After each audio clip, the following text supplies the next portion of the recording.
Let's run the shake and bake. Roger that.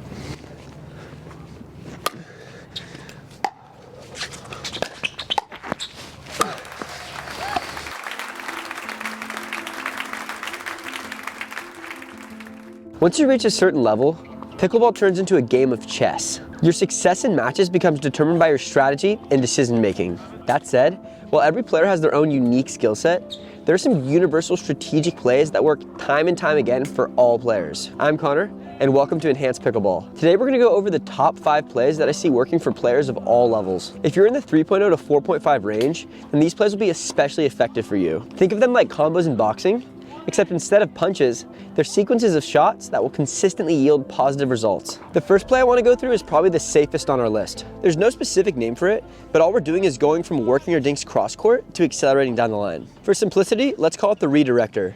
In general, using a speed up down the line is usually a good option because your opponent's closer to you and has less time to react. And when it comes to cross-court dinking, generally you can hit your dinks much harder, which increases the chances of getting a pop-up. Also, by changing direction from one player to the other, there's a good chance that you'll stun the player in front of you with your speed up, as they may have not hit a ball for a while and they could be snoozing. This play is even more effective if you can pick off the speed up out of the air. This is because you can take the ball even earlier, which takes more time away from the player in front of you. There's no rule for how many shots you should hit cross court before you go down the line.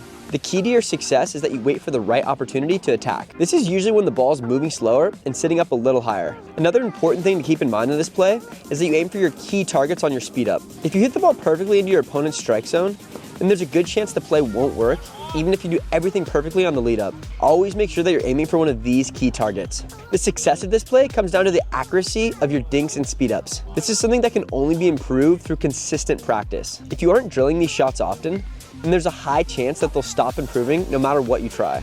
There's no secret answers as to how to do this. You need repetition. The dink pad and the dink master are the perfect way for you to practice your pickleball game whenever and wherever you'd like. Imagine how much better you would get if you could consistently hit thousands of more balls per week. This is the kind of repetition you need to see crazy results. Regardless of what you need to work on, the dink pad and the dink master have you covered. You can do dinking drills for accuracy, fast hands drills. The possibilities are endless. If you want to check out the dink pad or dink master, head to the link in the description. Moving on, the next play that I want to go through is the lob. I'm going to go over how to use the lob and what shots work well in combination with it. I'm going to focus on lobbing when all 4 players are at the kitchen. Lobbing from the back of the court can work too, but it's generally a more consistent play when all 4 players are up. One great time to go for a lob is when you're in a neutral dinking situation. Usually the only thing players are thinking about here is what shot they should speed up on. Occasionally, throwing a lob in out of nowhere can really surprise certain players because of this. Another great time to throw a lob is when players have to move forward into the kitchen, especially if they're off balance. When a player's stretched in the kitchen, you get a little bit more court to work with behind them. Put that together with the fact that they don't have their footing, and you have a recipe for a killer lob. Similar to our last play, the lob can be even more deadly if you take it out of the air. This is why pros like Cal and Dawson use lobs in their matches so frequently. By intercepting it out of the air a little early, you take away the split second of time that they need to get into position. When deciding where to place the lob, there's a few strategic options to consider. In general, a cross-court lob may be easier for you to keep in since you have more space. That said, down the line lobs can still work too. It's usually better to try and go over a player's backhand when you hit the lob because this makes it a lot harder for them to use an overhead. If you're in a situation where a player's stretched in the kitchen, you should definitely lob over them and not their partner.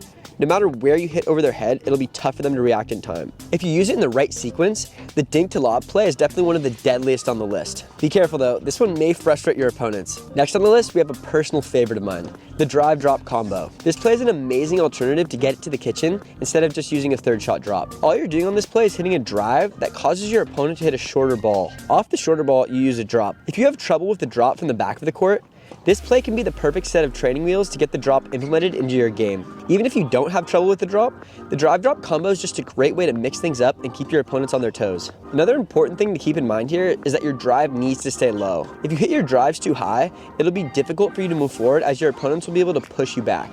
If you hit a very low drive, this should give you the confidence to move forward a little because it'll be very difficult for your opponent to get their volley low and deep. In your closer position, you can either take the ball out of the air or off the bounce. After this next shot, you make your way straight to the kitchen. The next play on our list is the Ernie lure. This is where we're strategically dinking to set ourselves up for an Ernie. One of the main ways to set up an Ernie is a wide dink to the outside foot of the player on the right side. If you can get them off balance like this, there's a good chance that they won't be able to make their dink cross court. When this happens, the player standing in front of them can scale the kitchen and intercept their dink out of the air. Even if you can't reach the ernie, your partner should be able to cover the rest of the court. You can also do this on the left side, but if you're a righty, it'll be a little tough to use the ernie since your reach will be more limited with a backhand. If you're a lefty though, the ernie on this side will be your bread and butter. Keep in mind though guys, this is not the only way that you can use an ernie. All you need to use the ernie is a shot that's close enough to the sideline where you could reach it while still clearing the side of the kitchen. That said, the ernie lure is probably the most straightforward sequence to getting the right ball to use the ernie on. Really high-level players will recognize this situation and will usually dink cross-court here, but if you're playing less experienced players, this play should be super effective. I will say though, the ernie is a physical shot, so if you don't have the agility to pull off the jump, it might not be the best play for you.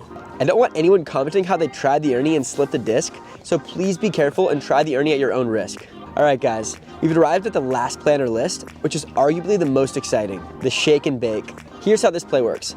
After the serve, the player that takes the third shot will go for a drive. As this is happening, their partner will creep in towards the kitchen. Usually in this situation, the returning team will try to hit their volley to the player that's still back. The player that's creeped in will anticipate this and will cross over to crush this shot. This play is definitely risky because the player that hits the drive needs to make sure that it stays low. This is the only way to get the net player to pop it up enough. Also, the net player needs to aim for the person that's still back. If they go at the player that creeped in and they've already crossed over, you can kiss the point goodbye. In my opinion, this is something that you should discuss before the point. If you're the player that's creeping in, you wouldn't want to move forward unless you know that you have this opportunity.